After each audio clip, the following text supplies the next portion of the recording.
દર્શક મિત્રો સૌને મારા પ્રણામ, નમન, વંદન, સ્નેહથી સ્પંદન અને દિલથી અભિનંદન.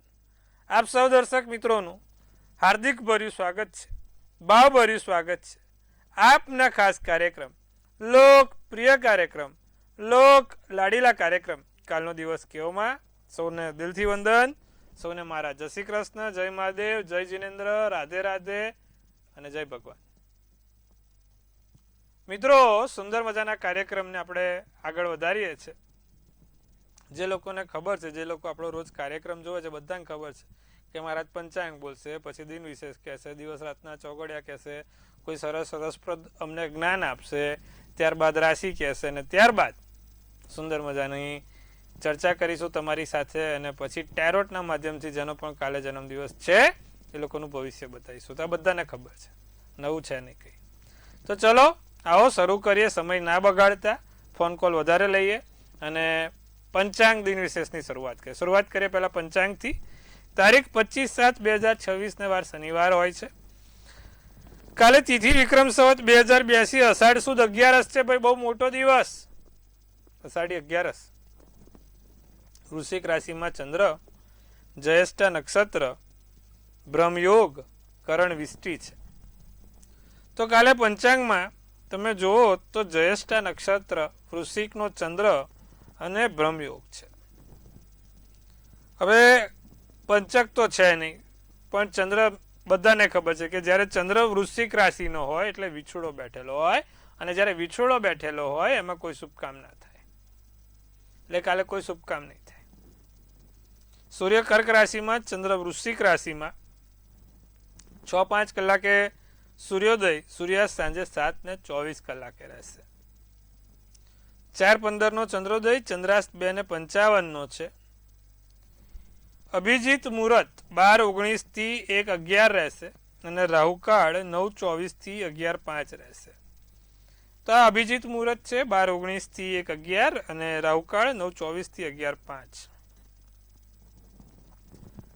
હવે કાલે આમ તો 11 છે અને વિછોડો પણ બેઠેલો છે, માટે શુભ કાર્યોની શરૂઆત નહીં થાય. શું છે કાલનું દિન વિશેષ? કાલે દેવપોઢી એકાદશી. હવે આમ તો દેવપોઢી એકાદશી એટલે છેલ્લો દિવસ કોઈ શુભ કામ કરવાનો, પણ કાલ શનિવારને વિછોડો આવી ગયો છે એટલે કોઈ કામ નહીં થાય. એટલે જ આપણે ગઈકાલે કીધું હતું ભાઈ કે જે કરવું એ કરી લેજો. હવેથી કોઈ હવે જો માંગલિક કાર્ય ના થાય, પછી કોઈ બીજા મોટા સગાઈ કે નાના મોટા લગ્ન કે કોઈ બીજી જગ્યાએ કહેવાય છે કે શુભ કામ કરવું છે તો ના થાય. ઘરમાં માટલી મૂકવી છે કે વાસ્તુ કરવું છે તો એના માટે 2 જ દિવસ આવશે હવે, બાકી બધું દિવાળી પછી. હવે ઘરનું વાસ્તુ કે ઘરની ગણેશ માટલી કરવા માટે 2 જ દિવસ, એક રક્ષાબંધન અને એક દશેરા. આ 2 સિવાય કોઈ મુહૂર્ત નથી બીજા. એટલે તમારે હવે કોઈ શુભ કાર્ય નહીં થઈ શકે. કદાચ ઘરના લગતું કાર્ય કરવું હોય તો આ 2 જ મુહૂર્ત સારા છે, એક વાસ્તુ અને એક દશેરા. ત્યારબાદ સીધું બધું દેવ દિવાળી પછી, બરાબર, તુલસી વિવાહ ગણી લો. એટલે જે લોકોને કરવું હોય આ 2 મુહૂર્ત છે, બાકી હવે કોઈ શુભ કામ, સારા કામ, નવા કામ નહીં થાય. તેનું ખાસ ધ્યાન રાખજો. દેવપોઢી એકાદશી આવી ગઈ. દેવપોઢી એકાદશીમાંથી હવે સીધું દેવ ઉઠી એકાદશીમાં ભગવાન જાગશે. પણ આ 2 દિવસે હોય છે. એક માં લક્ષ્મીજીનો દિવસ છે રક્ષાબંધન, એટલે ભગવાન માં લક્ષ્મી બલિરાજાને મળવા જાય છે અને ત્યારે ભગવાન વિષ્ણુને પણ મળે છે. અને એટલા માટે થઈને કહેવાય છે કે એક રક્ષાબંધનનો દિવસ સારો, અને દશેરાના દિવસે સ્વયં ભગવાન વિષ્ણુ એક દિવસ પૃથ્વી ઉપર આવે છે.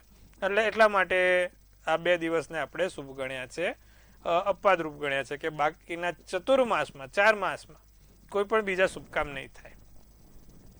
તો આ વસ્તુ છે, એટલે આ વસ્તુનું ખાસ ધ્યાન રાખવાનું મિત્રો.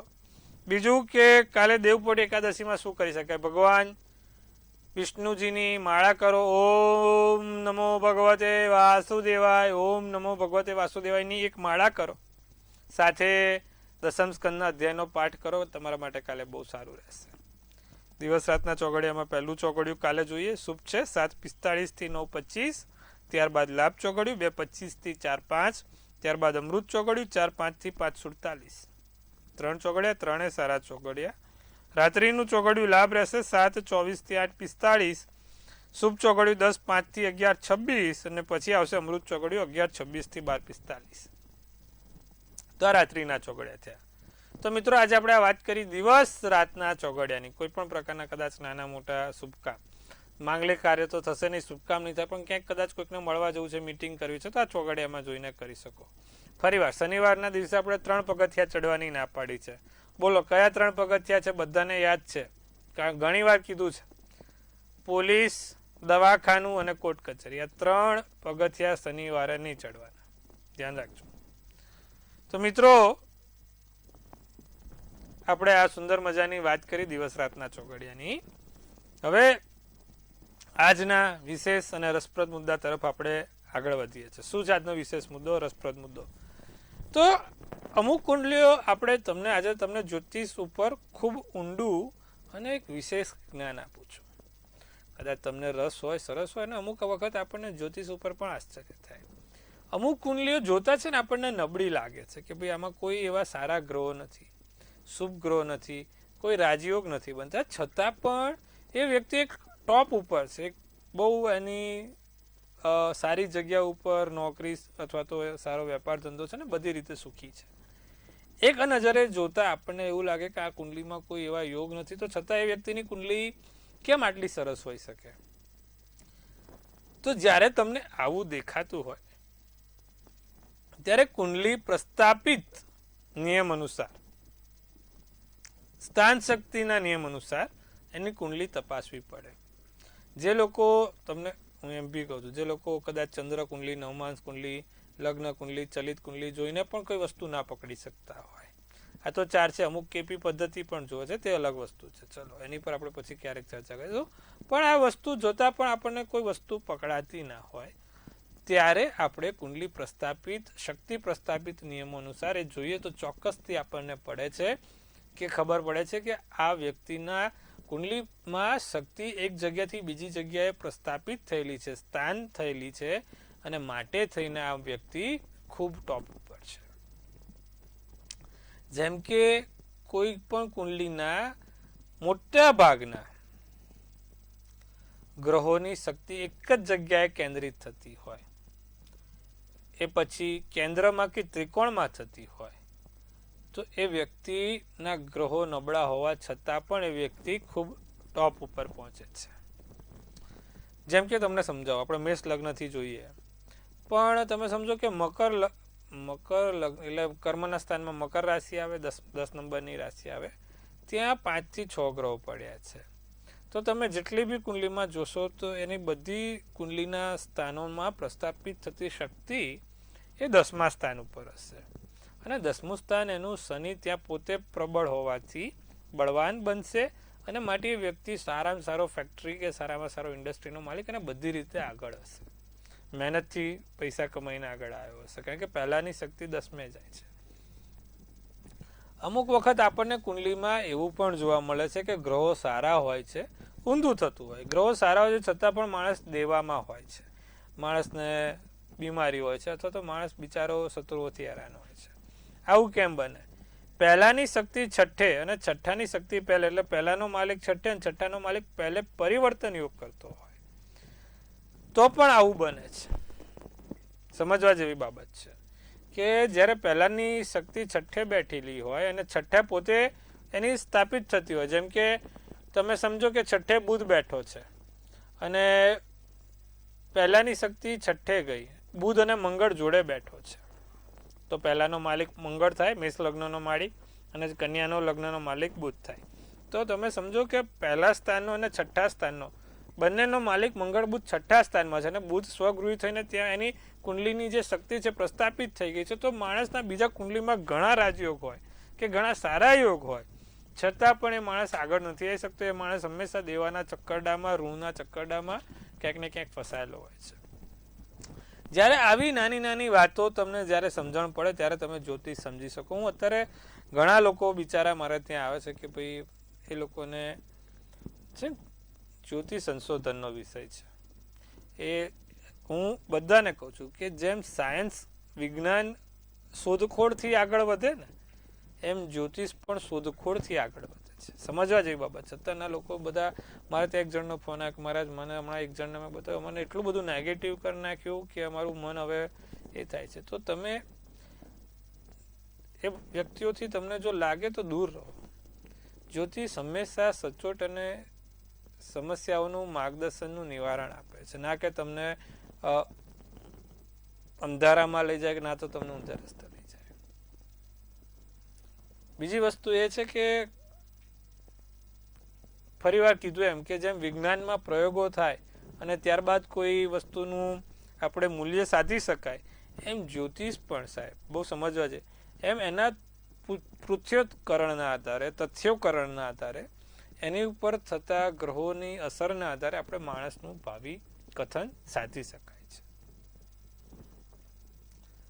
હમણાં મને 2-4 દિવસ પહેલા ફૂટબોલની મેચ હતી, પણ મહારાજ કોણ જીતશે? મેં તો પ્રભુ હજી આપણે ભગવાન બનવાની વાર છે, જ્યોતિષ જ બન્યા છે. જ્યોતિષમાં તમે હંમેશા એ વસ્તુનું પૃથક, પણ કઈ વસ્તુ કે જે વસ્તુ નિર્ધારિત સમય ઉપર એનો જન્મ થયેલો હોય, જેનું જન્મ નક્કી હોય, જેનું જન્મનો સમય નક્કી હોય અને જેનું સ્થાન નક્કી હોય, તેવા વ્યક્તિ પર તમે, તેવા વસ્તુ ઉપર તમે આગાહી કરી શકો છો. ના કે તમે ત્રિકાળ જ્ઞાની બનીને કશું પણ ફેંકો. અને અમુક લોકો જાય છે બી ખરા. બહુ સમજવા જેવી બાબત છે કે જે વસ્તુનો સમય નક્કી છે, જે વસ્તુની જગ્યા નક્કી છે અને જે વસ્તુનું સ્થાન નક્કી છે, એ વસ્તુને આધારે તમે તમારે જે તે વ્યક્તિ કે જે તે વસ્તુની કુંડલી બનાવી શકો છો. અને કુંડલીના આધારે પ્રશ્ન કુંડલી મૂકી હોય તો ગોચર ગ્રહ કામમાં, તો એ પ્રમાણે તમારી સાહેબ વસ્તુ નક્કી થાય. અને જેમ વિજ્ઞાનમાં પ્રયોગો થાય તેમ જ્યોતિષમાં પ્રયોગો જ થાય છે. એવું જરૂરી નથી ક્યારેય કે આપણા વિજ્ઞાનમાં જે પ્રયોગો કરીએ એમાં 100માંથી 100 સાચા પડે. 1-2 પ્રયોગ એવા હોય છે કે એમાં નિષ્ફળ બી જવાય છે, એમાં કોઈ ખોટું બી નથી. એમ જ્યોતિષમાં બી 100માંથી 1-2 પ્રયોગ એવા હોય છે કે જેમાં નિષ્ફળ જવાય છે. દેટ ડઝન્ટ મીન કે યુ આર સેઇંગ કે જ્યોતિષ ઇઝ ઇનકરેક્ટ. એ ક્યારેય નથી હોતું. It is same goes with the science. If you are a science student you know this, કે જ્યારે પણ કોઈ પણ વસ્તુને તમે પ્રયોગ કરવા જાઓ છો પ્રેક્ટિકલી થિયરીમાં કે જે તે સમયે, તો એમાં ચાન્સીસ આર ધેર કે ઇટ કુડ બી એરર. એવી જ રીતે it goes with the astrology also. એટલે હંમેશા જ્યોતિષને ખૂબ સાચવીને, સચોટ રીતે અને સમજીને એનું માર્ગદર્શન લેવાનું છે. કેવા વ્યક્તિથી માર્ગદર્શન લો છો એ ખૂબ અગત્યનું છે, ખૂબ જરૂરી છે. તો મિત્રો, આજે તમને સુંદર મજાની વાત કરી છે. આશા રાખું છું તમને આપણા સુંદર મજાના કાર્યક્રમમાં મજા આવી હશે. હવે આપણે આજનો જે મુખ્ય ટોપિક છે, જે આપણો કાર્યક્રમનો ટાઇટલ છે, કાલનો દિવસ કેવો ભાઈ, તો કેવો રહેશે 12 રાશિ માટે કાલનો દિવસ. શરૂઆત કરીએ. પહેલી મેષ રાશિથી નવા કામની શરૂઆત કરી શકાય. તમારી વાણી પર નિયંત્રણ રાખી શકો છો. મિત્રો સાથે વિશ્વાસ જળવાયેલો રહેશે. નાણાકીય લેવડ દેવડમાં બહુ સાવધાની રાખજો. જો તમારી મેષ રાશિ છે, અલહી મૂળાક્ષર છે, પૈસાની કોઈ પણ બાબતમાં સાચવજો પ્રભુ. નારંગી શુભ કલર, શુભાંક 2 રહેશે. વૃષભ રાશિનો દિવસ ઠીકઠાક છે, ચાલ્યા કરે છે, કઈ એવી મોટી ગતિવિધિ નથી. સ્વાસ્થ્યનું ધ્યાન રાખજો, શરીર સાચવજો. તમે કામ સમજ્યા વિચાર્યા વગર ના કરો. કશું પણ કોઈ પણ દેઠોક ના કરતા ધ્યાન રાખજો. પરિવારમાં કોઈ મુદ્દે વિવાદ વધી શકે છે. કોઈ પણ આંતરિક વિવાદ તમારા પરિવારજનો સાથે, તમારા ખાસ વ્યક્તિઓ સાથે ના વધે, તેનું ખાસ ધ્યાન રાખીશું આપણે. પોપટી શુભ કલર, શુભાંક 7. મિથુન રાશિ દિવસ બહુ સારો છે, લાભદાયી છે. સારા કામ કરીને 2-4 વસ્તુ તમે કમાઈ પણ શકશો. તો દિવસ ઓકે છે, સારો છે. લાંબા સમયથી અટકેલું કામ પૂર્ણ થશે. જે ઘણા સમયથી તમે વિચારો છો કે સારું થાય, થતું નથી, તો નાવ ગુડ ડેઝ વિલ બી કમ. વહીવટના ક્ષેત્રે સફળતા મળે. કોઈક નાના મોટા વહીવટો બાકી છે, કોઈકના હાથે કરવાના, તો સારું છે. વેપારમાં મોટું રોકાણ ફાયદાકારક રહેશે. પીળો શુભ કલર, શુભાંક 5 રહેશે. તો મિત્રો, આપણે આ વાત કરી મેષથી મિથુનની. બાકીની 3 રાશિ કર્કથી કન્યાની વાત કરીએ. નવી જવાબદારી મળી શકે, નવા કામ સોંપાઈ શકે છે. કર્ક રાશિ છે ને, ઇમોશનલ રાશિ છે. સાતિર લોકોથી સાવધાન રહેજો. કોણ તમારો શું કહેવાય કે વપરાશ કરી જાય તમને નથી ખબર પડતી. ભોળા પડો છો કર્ક રાશિ. ઇમોશનલી રાશિ છે ને, ધ્યાન રાખજો. જીવનસાથીથી સાથ, સહકાર ને સહયોગ ત્રણે મળશે. પારિવારિક દ્રષ્ટિકોણથી દિવસ સારો છે. સોનેરી શુભ કલર, શુભાંક 6. સિંહ રાશિને દિવસ ઉતાર ચઢાવથી, અપ ડાઉન્સ, એટલે નાનું મોટું ચાલ્યા કરે. સીડીના પાછા અપડાઉન્સ ના કરતા કે ઉતાર ચઢાવ. ડીલ તમારા હાથમાંથી ક્યાંય કશું નીકળે નહીં. એટલે કોઈ પણ મોટી જગ્યાએ રિસ્ક ના લેવું. નાની મોટી જગ્યાએ કોઈ પૈસા ના હાથે કરવાનું તો સાચવજો. કાલે અધિકારી સાથે કોઈ તમારા કર્મચારી અધિકારી ઉપલા સાહેબ કોઈ વાદ વિવાદમાં ના પડવાનું. વરસાદ પડતો હોય સાહેબ બોલાવે તો કે સાહેબ આવું છું, રેનકોટ પહેરીને આવું છું, કહી દેજો. કાર્યસ્થળ ઉપર ભારે નુકસાન ના થઈ શકે, ધ્યાન રાખજો. આસમાની શુભ કલર શુભાંક 9. કન્યા રાશિની વાત કરીએ. દિવસ તમારા માટે સારો રહી શકે છે અને બનતું કામ બગડે નહીં. અમુક છેક આવીને આમ ટોચે આવીને બગડી જાય એવું ના થાય એનું ધ્યાન રાખજો. એના માટે તુલસીનું પાન ખાઈને ઘરની બહાર નીકળજો. કાલે સારું રહેશે. બિઝનેસ પાર્ટનરથી થોડુંક સાચવીશું. ખોટા વાદ વિવાદથી દૂર રહીશું. ચલો, ભૂરો શુભ કલર શુભાંક 8. હવે હેલો કરીશું. આપણે દર્શક મિત્રો સાથે જોડીશું સંપર્ક અને તેમની મૂંઝવણ દૂર કરીશું. હેલો. હાજી બોલો. જય શ્રી કૃષ્ણ. જય મહાદેવ બેન. હા, જય મહાદેવ. બોલો. બેબી વિશે પૂછવું છે. એને તારીખ 10/2002. 10. જન્મ સ્થળ છે વડોદરા. જન્મ સમય છે બપોરે 12:45 કે 50 ની વચ્ચે છે. અને એના મેરેજ ક્યારે થશે અને એના મેરેજ કેવા વ્યક્તિ સાથે થશે અને એના લવ થશે કે માતા પિતા કે એ પ્રમાણે થશે. જો એની જે પ્રમાણે કુંડલી બની છે, બુધ મંગળ 10મા સ્થાને છે, સૂર્ય શુક્ર ચંદ્ર 9મા સ્થાને છે. શુક્ર ચંદ્ર હંમેશા પ્રેમ લગ્ન કરાવે બેન. એટલે શું કહેવાય, શક્યતા ઓછી છે કે તમારી મરજીને ધ્યાનમાં રાખીને વ્યક્તિ લગ્ન કરે. શુક્ર ચંદ્ર હંમેશા પ્રેમ લગ્ન કરાવે ને એમાંય 9મા સ્થાને છે. એટલે એના વધારે પડતા પ્રેમ લગ્નના ચાન્સીસ છે. બાકી એનું ભવિષ્ય સારું છે. એને શું કરવાથી લાભ થાય? તો શક્ય હોય ને તો એને શુક્રના મંત્ર જાપ કરે.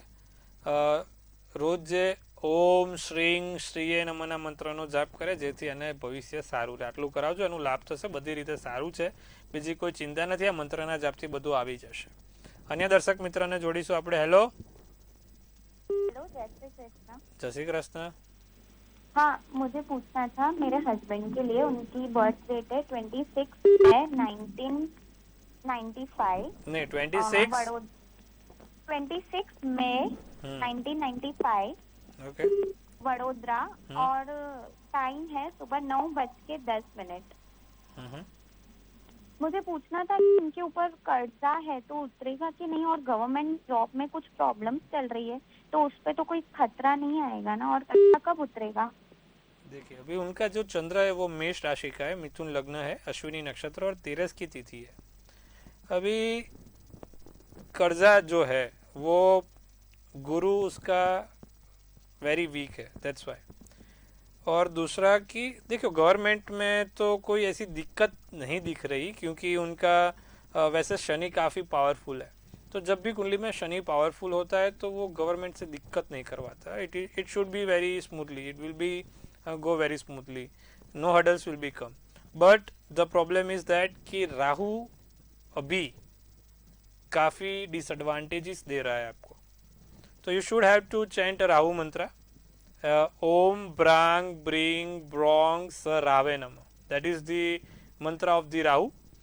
So you should have to chant. और आप उनको बोलिए कि करने को लिए, तो वो काफ़ी स्मूथ रहेगा उनकी लाइफ में और काफ़ी अच्छी तरीके से वो आगे डील भी कर सकेंगे.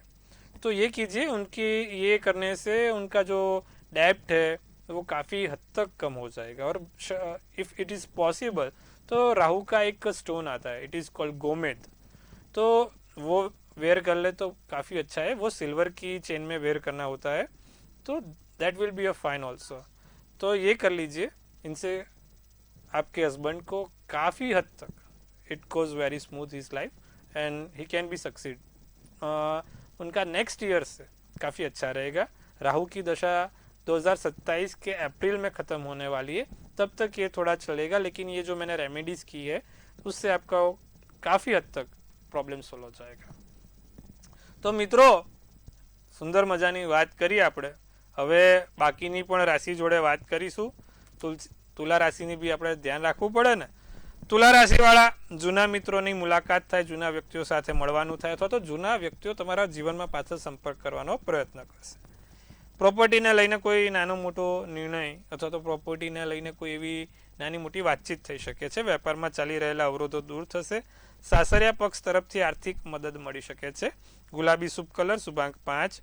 વૃશ્ચિક રાશિમાં વાત કરીએ તો પરિવારમાં માંગલિક કાર્યોના યોગ બને છે.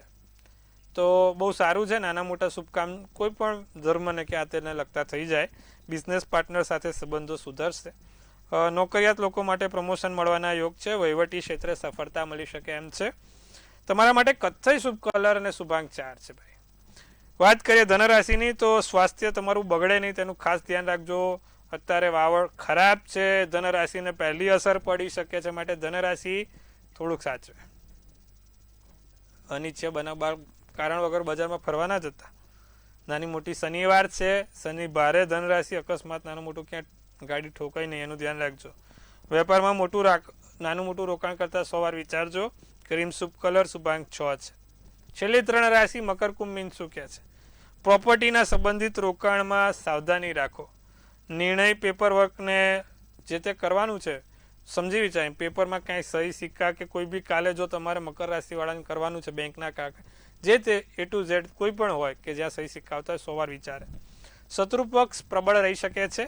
પત્ની જોડે કાલ મકર રાશિ બોલવાનું ના થાય, વાદ વિવાદ ના થાય, કેરફુલ રહેવાનું છે. જાંબલી શુભ કલર શુભાંક 1. કુંભ રાશિ પરિવારમાં નવા મહેમાનોનું આગમન થાય. કોઈ નવા વ્યક્તિઓને મળવાનું થાય. સારા એવા લોકો જોડે મળવાનું થશે. ધનલાભ થાય. આર્થિક સ્થિતિ સુધરી શકે છે. કુંભ રાશિને 2-5 પૈસાનો ગમે ત્યાંથી લાભ થશે. રોકાણ કરવા માટે દિવસ સારો છે. પરિવારના સભ્યોથી અથવા તો કોઈ સારી એવી ધાર્મિક પ્રવાસોથી, ધાર્મિક વસ્તુઓથી લાભ છે. કેસરી શુભ કલર શુભાંક 7. છેલ્લી રાશિ મેષ રાશિ મીન રાશિ. કોર્ટ કચેરીના કામ છે, કોઈ બીજા કામ છે, વકીલોના કામ છે, તો એમાં તમારો જીત નિશ્ચિત છે. કેમ? શનિને છે ને ન્યાયાધીશ કીધો છે, શનિને વકીલ કીધો છે, શનિને જજ કીધો છે. અને કાલે મીન રાશિવાળાને શનિ સારો છે, ચિંતા નથી. શત્રુ પક્ષનો પરાજય થાય. પત્ની સાથે કોઈ નાનો મોટો વાદ વિવાદ ચાલે, બોલવાનું છે, ઉકેલ મળશે. અને નાના મોટા શુભ કાર્યના યોગ બને છે પરિવારમાં. આસમાની શુભ કલર શુભાંક 9 છે. તો ભાઈ સુંદર મજાની આપણે વાત કરી 12 રાશિના રાશિ ભવિષ્ય વિશે. હવે જેનો જન્મદિવસ આવતીકાલે છે, કેવો રહેશે એનું આવનારું વર્ષ, સૌ પહેલા મંતવ્ય ન્યૂઝ તરફથી આપ સૌને ખૂબ શુભેચ્છા. તનથી તંદુરસ્ત, મનથી મલકાતા અને ધનથી છલકાતા રહો. હાસ્યનું તોરણ ઝૂલતું રહે, ભાગ્યનું પાનું ખુલતું રહે, ધન કુબેરના ભંડાર ભરાતા રહે. એક સુંદર મજાનું ટેરોટ આપણે કાઢીએ તો ભાઈ 3 ઓફ પેન્ટિકલ્સનું કાર્ડ નીકળ્યું છે. શું સૂચવે છે 3 ઓફ પેન્ટિકલ્સનું કાર્ડ? શું કહી રહી છે આપણી ડિયર એન્જલ્સ?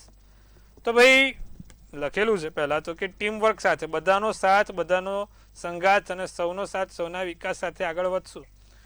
કોલાબરેશન કરજો. કોઈક જગ્યાએ કોઈકનું માર્ગદર્શન જરૂર પડશે તો લેવામાં ઝઝકતા નહીં. અમુક વખત લોકો ઝઝમતા સારું કે હું માર્ગદર્શન લઉં, હું આમ લઈ લેવાનું, હું પણ કાઢી દેશું એટલે બધું રેડી જ છે.